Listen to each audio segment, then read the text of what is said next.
Good morning, and wake up, wake up, wake up. Yes, it's your boy, Bishop E. Gray with Be Invincible. I have your morning motivational snackable on today. Now, you might be asking yourself, what are motivational snackables? They're words of wisdom to help you win in life. Yes, they just not just words of wisdom, but they're principles, time-tested principles, field-tested principles, research-based principles that's going to help you level up and express the best version and the highest version of yourself. All right, but before we get ready to leapfrog into the lesson, I need you to go and get your school supplies. Go get your pen, go get your notebook. And for my students who like to roll and scroll, my technocrats, I want you to open up your note apps. It came free with your iPhone or your Android. And on the day, I want to gift you with a powerful snackable. But I want to start off with a powerful question. This is the question for the year. This is like one of those sticky statement questions, a statement or a question that stick with you for the rest of your life. And this is the question: where in your life have you made things smaller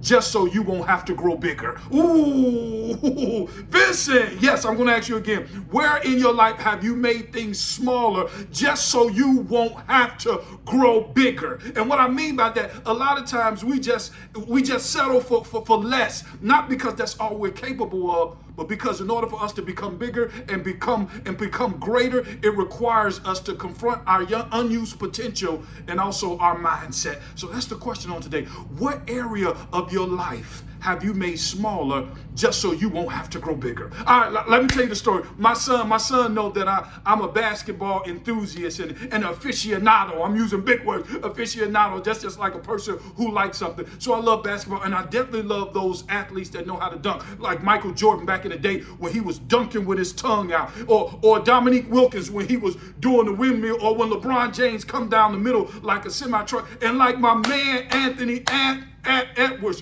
when he just jumping out of the gym. I like great dunkers, and I remember my son, he was learning how to dunk. And it was one time he ran to the house. He was like, Pops. He was like, I'm dunking. And his friends was like, yeah, Mr. Gray, he dunking. So I laced up my shoes. I'm like, man, okay, let's see. And so I get out there and I just shook my hand. I said, stop, son, stop. Just stop. Now my son's 6 feet, right? And he lowered the rim all the way to a toddler, 3 feet. And he not even dunking. He just walking over there. I was so upset. And this is what I told him. I told him and his friends to come around. And this was the first snackable that I ever came up with. And I told them, I said, you cannot play to the highest level by bringing the standard down just to make yourself happy. Ooh, listen to me. I said that you cannot play at the highest level by bringing the standard down to make yourself feel happy. And that's what some of us are doing. We posting like we big. We talking like we big.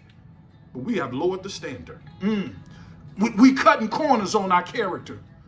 We lowered the standard. We only hang around people who celebrate our comfort and not our calling. We lowering the standard. And this is what I need you to do. I need you to do not lower the standard. You cannot afford to lower the standard. We're lowering the standard in education. We're lowering the standard in relationships. We're lowering the standard in politics. You cannot afford to lower the standard. This is what I need you to do this year. I need you to raise the standard. What do I mean by raise the standard? When I say raise the standard, I want you to write this down. That means refusing to settle for the ordinary and daring to become the person you were born and created to be. Ooh, write that down. Raise the standard. What does that mean? Raise the standard means refusing to settle for the ordinary and daring to become the person that you were born to be. All right, this is the question that I have for you. What example are you setting for the next generation by the standards you choose to live by? I'm going to say that again. What example are you setting for the next generation by the standards you choose to live by? Raise the standard.